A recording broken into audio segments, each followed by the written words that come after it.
Bonjour à tous, nous sommes aujourd'hui dans le Morbihan, en Bretagne, plus précisément dans le golfe du Morbihan.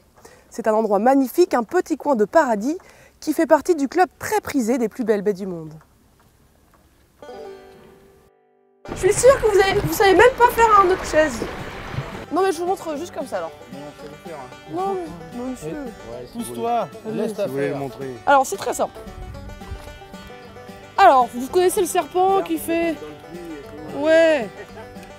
Alors on fait le puits, le serpent il sort du puits, il fait le tour de l'arbre, il rentre dans le puits. Et voilà, un bon autre chaise. Il est beau hein? Merci bien. Alors pour ce premier numéro, je vous ai concocté un super petit programme. On va partir ensemble vers Belle-Île, Watt, Edic. Ensuite, je vous emmène sur la presqu'île de Quiberon pour regarder les vagues déferler pour le plus grand bonheur des petits et des grands. On s'arrêtera ensuite à la Trinité-sur-Mer, qui est chaque année un grand lieu de rassemblement pour le Spi Ouest France ou le Tour de Belle-Île. Mais tout de suite, on embarque à bord d'un petit voilier. Je vous fais découvrir le golfe, ses petits recoins, ce petit coin de paradis. C'est parti.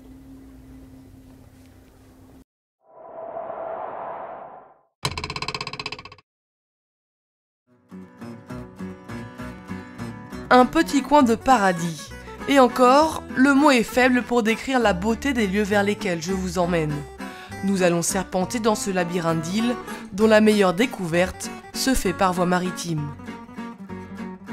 Selon la légende, le golfe du Morbihan est né des larmes des fées d'Armorique. Chassées de la forêt de Brocéliande, elles y ont jeté leurs couronnes de fleurs qui formèrent les 365 îles du golfe. 2 couronnes ont donné naissance à Watt et à Edic. Une troisième, celle de la reine des fées, se changea en Belle-Île.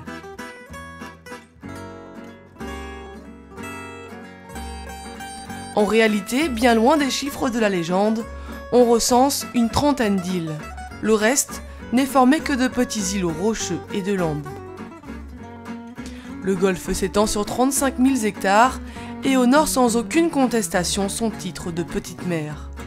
Dans Morbihan, mort en breton signifie mer et bihan, petit.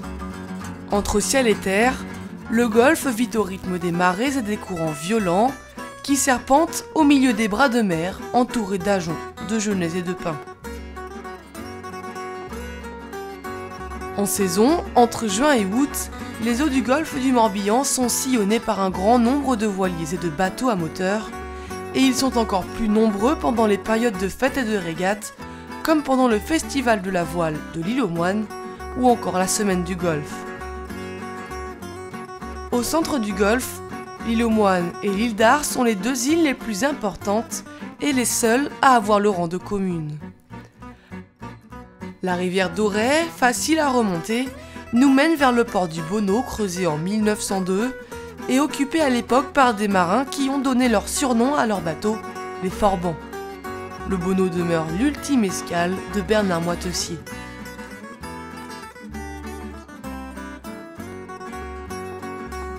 Au nord, après Arradon et sa pointe, le golfe se resserre en un étroit goulet où se trouve Port Anna, port de pêche proche de Séné. Le goulet débouche ensuite sur la presqu'île de Conlo et sa rivière pour arriver jusqu'à Vannes. Le golfe du Morbihan est un de ces lieux à découvrir en plusieurs fois et à des saisons différentes. Si la haute saison entre juin et août est propice au soleil, il est aussi magique de sillonner ses eaux en automne, alors que ses rives se colorent en une sorte d'été indien, ou encore au printemps, au milieu du jaune d'or, des ajoncs et des genêts.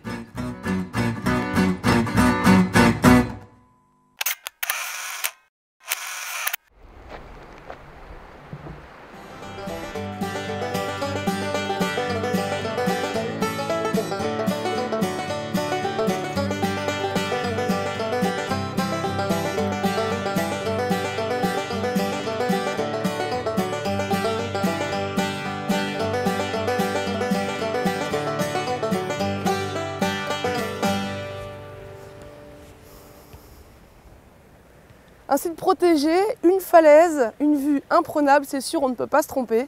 On est bien sur la presqu'île de Quiberon, sur la côte sauvage. Alors, il est vrai que les vagues sont un peu petites aujourd'hui, mais c'est pourtant un spot reconnu pour tous les pratiquants de sport d'eau, que ce soit le kitesurf, le surf, la planche à voile, le kayak, le paddle, mais aussi par exemple le char à voile à marée basse. Tout le monde vient pratiquer son sport. Alors je vous propose maintenant un petit reportage en immersion totale. Ça décoiffe, prenez votre souffle.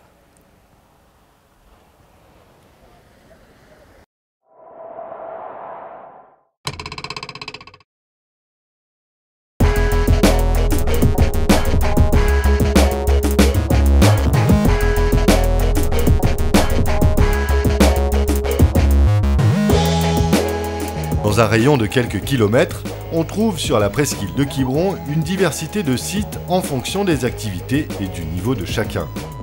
Ajoutez à cela des conditions météo idéales au rythme des dépressions qui apportent vent et vagues, vous obtenez l'un des meilleurs spots français pour la pratique des sports de glisse.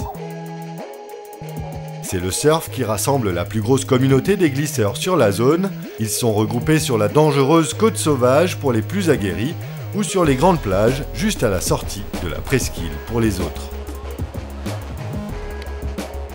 Côté baie, les véliplanchistes et autres kitesurfers profitent d'un plan d'eau plat abrité des grosses déferlantes de l'océan Atlantique, idéal pour débuter ou tout simplement pour tirer des bords en toute sécurité.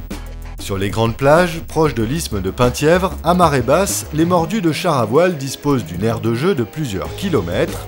Assis ou debout, à 3 ou 4 roues, tous viennent profiter des conditions idéales pour la vitesse ou les figures de style. Mais il existe un nouveau sport qui se développe vitesse grand V, ici en ce moment, le stand-up paddle. Il s'agit d'une planche de surf plus longue et plus volumineuse, sur laquelle on se tient debout, armé d'une pagaie pour se propulser et se diriger. Comme son grand frère, il se pratique dans les vagues pour se faire plaisir dans les mousses ou dans du gros, sensation garantie. L'autre facette de cette nouvelle activité, c'est la balade. Quand la météo le permet, le stand-up est un engin parfait pour découvrir la presqu'île de Quiberon et en particulier sa côte sauvage. En partant du port de pêche de Portivy, la progression est facile et tranquille. À mi-marée jusqu'à marée basse, le spectacle est superbe entre les rochers en surface et les hauts fonds.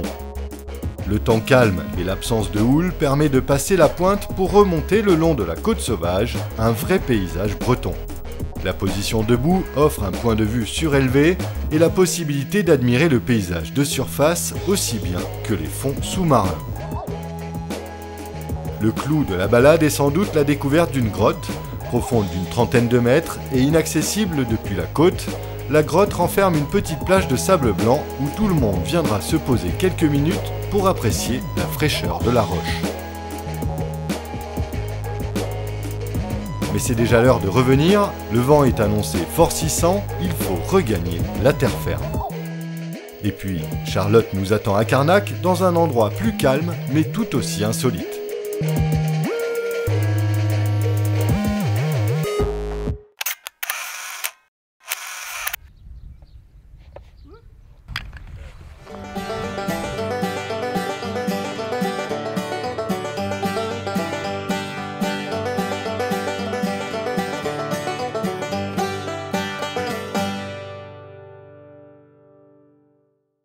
Alors maintenant que vous en avez pris plein les yeux avec ces images de glisse, je vous propose un petit retour au calme. On est ici dans l'Anse du Pô, à Carnac. On est en fait dans le fond de la baie de Quiberon. Alors Carnac, c'est vrai, c'est les plages de sable fin, c'est les activités nautiques, c'est la mer calme, mais c'est aussi ce côté très sauvage qu'on connaît beaucoup moins. C'est ici, dans l'Anse du Pô, qu'on cultive les huîtres. Alors pour vous, je vous propose d'aller tout de suite en avion. Vous découvrez Belle-Île, Ouate et Edic vue du ciel. Et moi, je pars manger des huîtres. À tout à l'heure.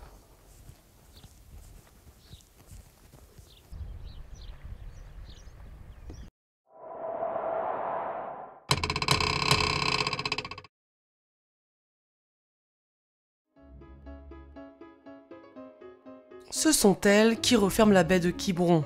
Edic, Ouate et la plus connue Belle-Île en mer. 3 îles, 3 caractères différents, mais 3 magnifiques escales de la baie de Quiberon. Tout en contraste, Belle-Île offre une vraie palette de paysages. Ports naturels et rias profondes, criques encaissées, baignées d'eau turquoise et vastes plages de sable fin, falaises écorchées, et à l'intérieur, des petits villages aux maisons blanches et basses, vallons boisés au doux parfum de menthe. Lieu de débarquement des navettes, le port de Le Palais est le plus grand de l'île, mais il ne perd pas son charme pour autant, dominé par l'imposante citadelle Vauban.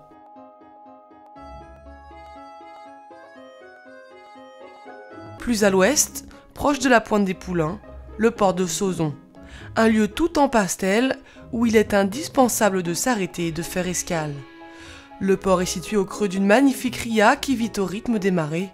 Les ruelles desservent de jolies maisons colorées et fleuries, et sur le quai, des casiers de crabes ou de homards qui rappellent l'activité de pêche artisanale encore existante.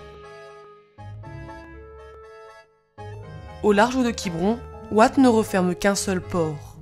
Avec moins de 400 habitants l'hiver, c'est l'endroit idéal pour faire une escapade loin des foules. Un petit coin de paradis favorable à la promenade, l'île ne mesure qu'une demi-douzaine de kilomètres de long sur une largeur d'1,5 km.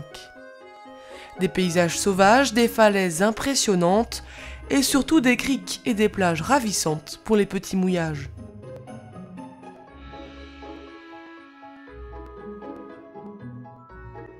Le mouillage de Trekker-Goured, plus connu sous le nom de la Grande Plage, est de loin le plus visité pour son accès facile et direct au village et sa longue langue de sable fin. L'île d'Edic ferme au sud la baie de Quiberon, avec une centaine d'habitants et seulement 209 hectares de superficie. Edic demeure un petit havre de paix où se côtoient calme et sérénité. Jamais aucun bruit de moteur, car ils y sont interdits. Tout est fait pour respecter la flore et la faune qui regorgent d'espèces rares. Voilà comme quoi il n'est pas nécessaire d'aller bien loin pour trouver l'évasion. Authentique et fidèle à ses racines, ce caillou est un univers fragile et poétique.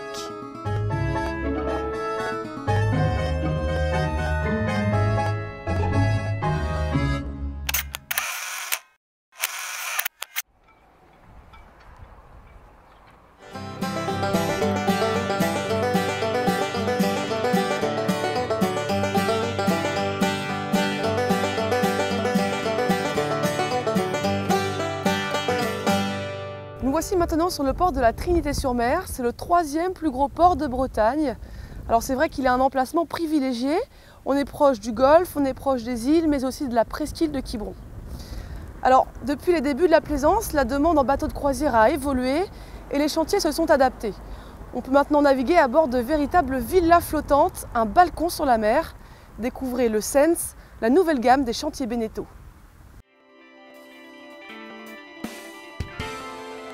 Dévoilé en 2010 par les chantiers Beneteau, le Sense est un voilier révolutionnaire dans son design et ses aménagements. Sur un marché compliqué, le pari était osé car ce bateau fait rentrer la plaisance à la voile dans une nouvelle ère. La demande des plaisanciers a considérablement évolué depuis 30 à 40 ans. Après les First et les Oceanis, Beneteau s'est adapté et propose, avec les Sense, un concept qui reprend les codes des catamarans de croisière.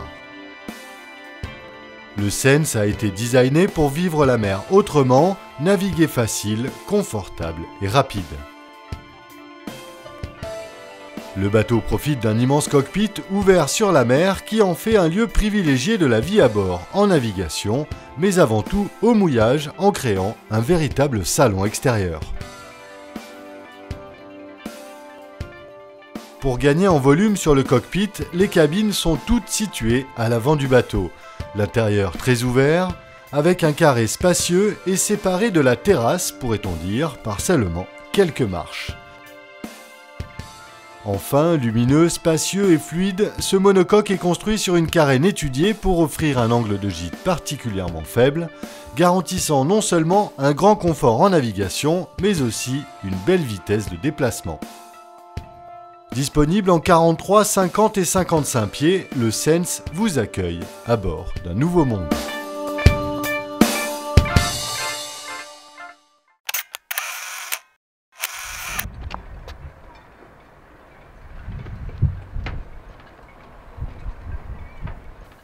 La Trinité-sur-Mer, c'est la croisière, c'est la plaisance, mais c'est aussi la course à la voile.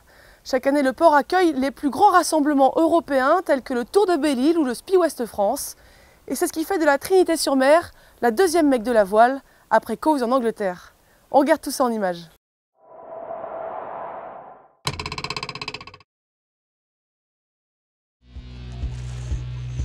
Avec l'essor du tourisme nautique, le petit port de pêche de la Trinité-sur-Mer s'est transformé pour devenir aujourd'hui l'un des principaux ports de plaisance en Bretagne. Avec son accès direct sur le magnifique plan d'eau de la baie de Quiberon, la Trinité est aussi devenue l'un des lieux de régate les plus importants d'Europe. Chaque printemps, l'exceptionnelle situation géographique de la Trinité permet d'organiser des rassemblements géants réunissant plusieurs centaines de bateaux sur la ligne de départ. Ces rendez-vous sont devenus incontournables pour les amateurs et les skippers chevronnés. C'est le cas tous les ans depuis 1978 avec le SPI West France. Toutes les séries de courses croisières s'y retrouvent pendant le week-end de Pâques où plus de 500 bateaux amateurs éclairés ou professionnels jouent des coudes sur les parcours des régates mouillées en baie de Quiberon.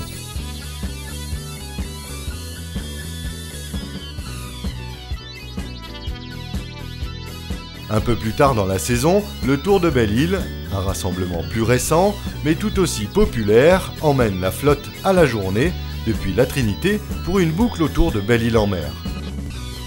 L'événement, créé en 2008, est une course croisière ouverte à tous les types d'embarcations. Les plus petits bateaux mesurent 6,50 m et côtoient les grands multicoques de course au large.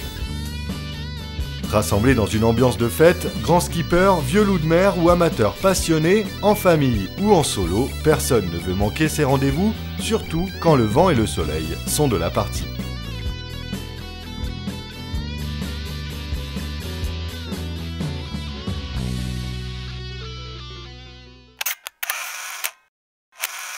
Et voilà, c'est déjà fini. J'étais ravie de passer ce moment avec vous. C'était Saltwater, je vous dis à bientôt pour un prochain numéro. Et comme on dit par ici, Kenavo!